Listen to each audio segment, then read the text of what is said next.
La zone économique à régime privilégié d'Hancock, en abrégé ZERP d'Hancock, est une zone économique spéciale du Gabon située dans le département du Komo-Mwanda, près de la ville d'Untoum, à 27 km de Libreville.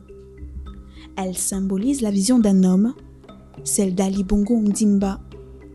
Sa superficie de plus de 1390 hectares est divisée en 3 zones, industrielle, commerciale et résidentielle. Elle est issue d'un partenariat public-privé entre l'État gabonais et l'entreprise singapourienne Olam International.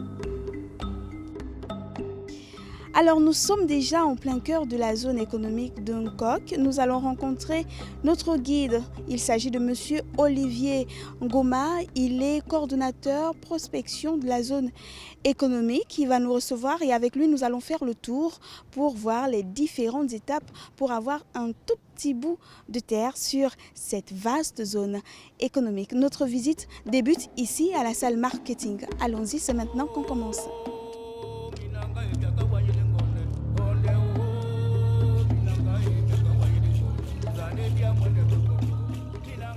Cher Olivier, bonjour.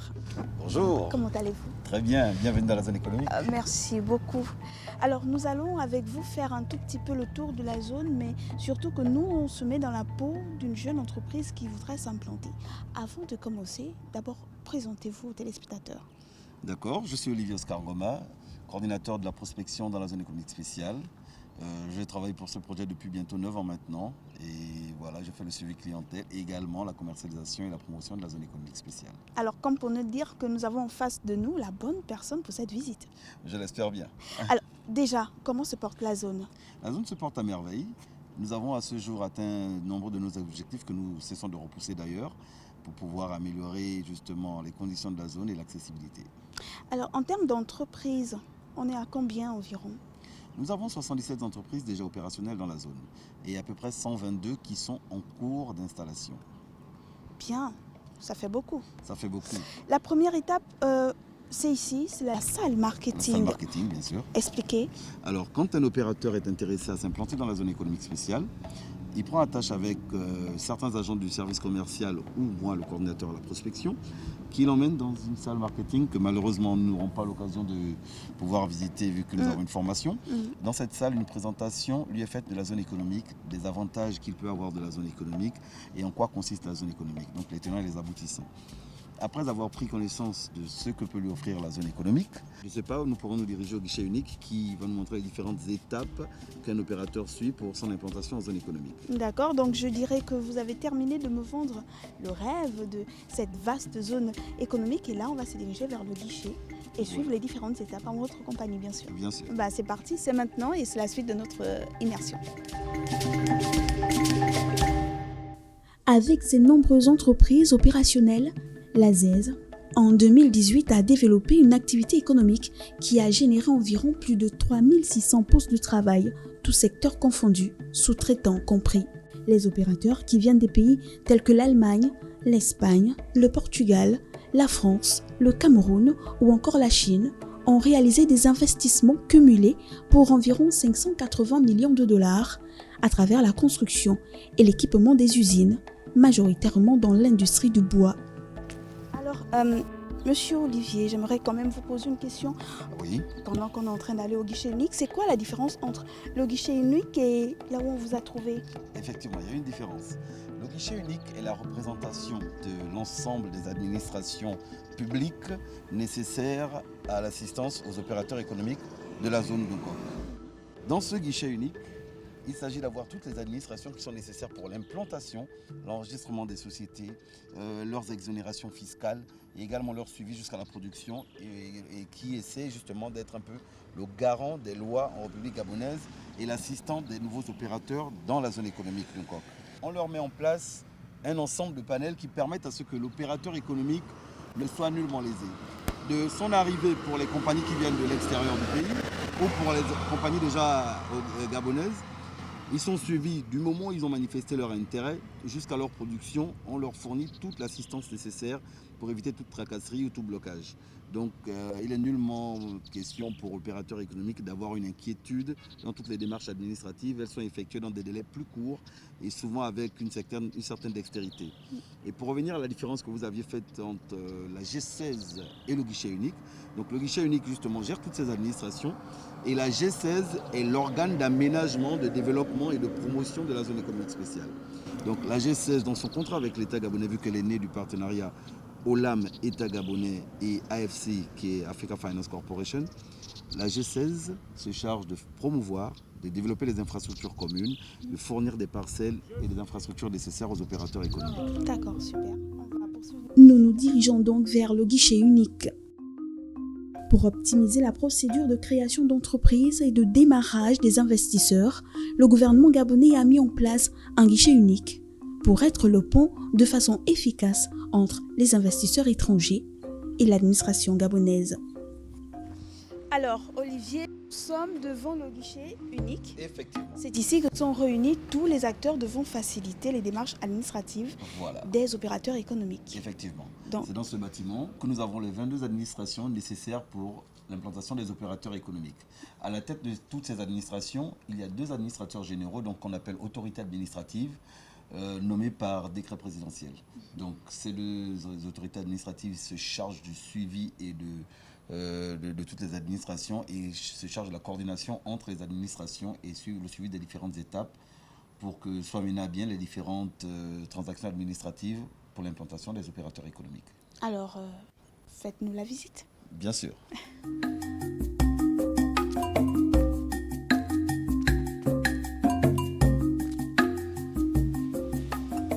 Alors, nous rentrons dans cette grande salle et en face de moi, j'ai un tableau. Qu'est-ce que c'est ? Ce tableau représente une bonne partie des administrations présentes au sein du guichet unique. À partir d'ici, s'arrête mon rôle parce que là, nous sommes dans l'autorité administrative, donc le garant de l'État et également, on peut dire ici, c'est l'État qui est représenté. Donc à partir d'ici, s'arrête mon rôle, je vous reprendrai après pour la suite. Nous sommes déjà à la réception et on va voir qui normalement on doit rencontrer ici pour toutes les démarches administratives. On poursuit notre visite. Bonjour madame. Bonjour madame, mademoiselle Kama, que puis-je pour vous? Alors je suis une jeune entreprise et j'aimerais rencontrer celui qui est chargé d'accueillir les entreprises. Oui, monsieur BM Jean Clément, c'est notre responsable du compte opérateur. Je vous prie de me suivre. D'accord.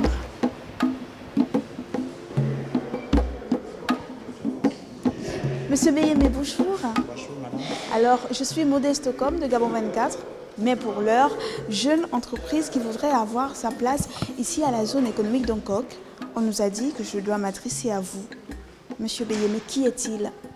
Ok, bonjour, bienvenue dans la zone économique. Je suis Jean-Clément Beyeme Zogo, responsable compte opérateur à l'autorité administrative.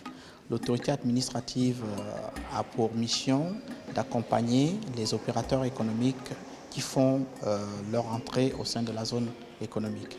Au département compte opérateur, nous accueillons et nous orientons les opérateurs par rapport aux procédures administratives et aussi au respect des règles et régulations en République gabonaise.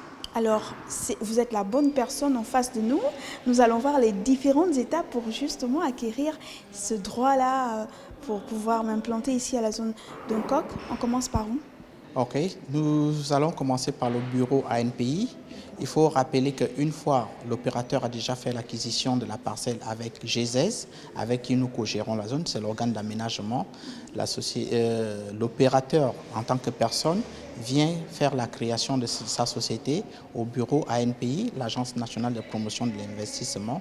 Ils ont un bureau au sein de l'autorité administrative. Ils font partie des 22 administrations qui existent au guichet unique de l'autorité administrative d'Ongkok. Alors on y va alors à ce bureau. Ok.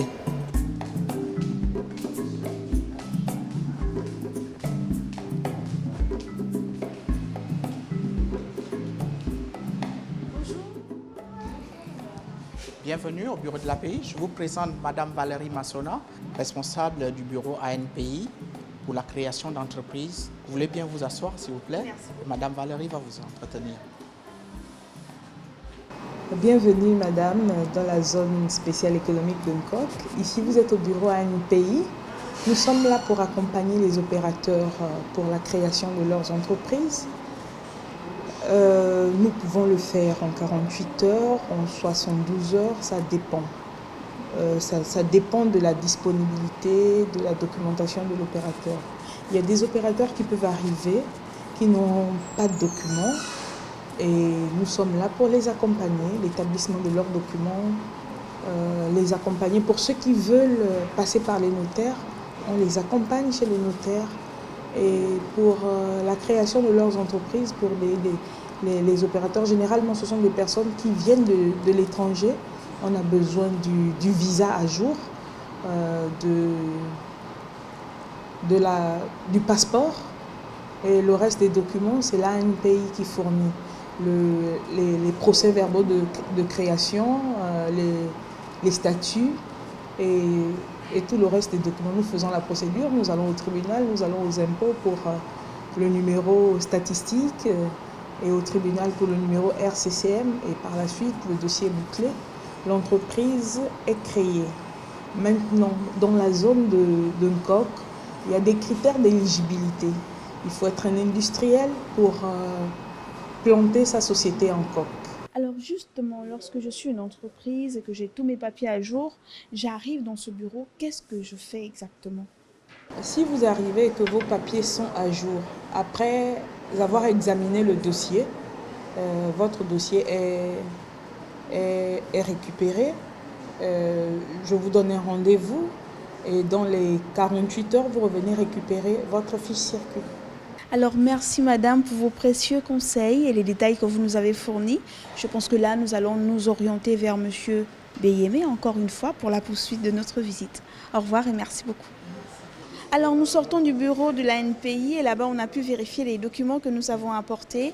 On a pu voir si on était en règle et si on avait droit à une parcelle ici. La demoiselle nous a orientés vers monsieur Beyem qui nous a accueillis, vous l'avez vu tout à l'heure, et nous allons poursuivre la visite avec lui. Alors monsieur Beyem, je sors du bureau de l'ANPI et là-bas on a vérifié mes documents. On a dit que j'étais à jour et on m'a orienté vers vous. C'est quoi la suite ? La suite, au bout de 24 heures, ils vont vous délivrer une fiche circuit. À partir du moment où vous avez la fiche circuit, moi je demande à ce que vous me soumettiez, vous devez soumettre un business plan. Alors le business plan type de la zone économique, c'est un mémorandum des activités que vous allez réaliser dans la zone et avec des estimations sur 5 ans. Nous avons la production, nous avons le chiffre d'affaires, nous avons les emplois et l'investissement. Tout ça doit être ressorti dans le business plan et aussi un peu la partie environnementale. Alors nous voulons savoir un peu le processus industriel et aussi quel type de déchets et comment vous allez faire pour manager ces déchets. Alors à partir de ce moment, si votre business plan correspond aux exigences de la zone et il est accepté, à savoir que vous devez être dans les 5 secteurs définis, le secteur bois, le secteur agro-industrie, le secteur des matériaux de construction, le secteur de la sidérurgie étendu à la métallurgie et le secteur chimique étendu à la pharmaceutique. Donc ce sont ces 5 secteurs qui sont autorisés, mais il y a aussi des secteurs connexes comme le packaging, la logistique, qui aussi peuvent s'installer dans la zone. Un seul secteur est dédié pour la zone économique de Port-Gentil, c'est de la pétrochimie. D'accord. Okay. Donc une fois vous m'avez soumis votre business plan, l'autorité administrative a 7 jours pour statuer dessus ou bien c'est considéré comme accepté. Et nous vous délivrons l'autorisation maintenant d'exercer dans la zone qui est l'agrément d'admission au régime privilégié de la zone. Et une fois que vous avez cet agrément, nous saisissons la douane et nous saisissons les impôts pour vous attribuer, la douane vous attribue une base légale qui vous permet de bénéficier des exonérations et aussi les impôts vous délivrent une attestation de dispense de TVA qui vous permet pour les achats en République gabonaise, vous ne payez pas de TVA. Okay? Oui. Donc, alors, dès que tout ça est fait, j'ai fini à la douane, j'ai terminé aux impôts, je fais quoi? Je suis OK, je peux aller prendre ma parcelle? Votre parcelle, oui, vous pouvez déjà prendre votre parcelle, mais avant de commencer la construction, il y a 2 étapes qu'il faut aussi franchir. Premièrement, il faut faire son étude d'impact environnemental. Important. Oui, très important. Et parce qu'on voudrait savoir, il y a l'état initial et puis on peut venir aussi sur site pour voir un peu quelle est la dégradation due à votre activité. Voilà pourquoi vous devez vraiment faire une étude d'impact environnemental. Après cette étude d'impact, vous devez aussi obtenir l'autorisation de construire à l'ANUTTC, l'Agence nationale de l'urbanisme, des travaux topographiques et cadastrales. Ils ont aussi leur bureau ici au sein de l'autorité administrative. Une fois vous avez terminé ces étapes, si vous êtes dans le secteur bois, on vous exige aussi un plan d'industrialisation. Et dans d'autres secteurs, vous pouvez commencer la construction.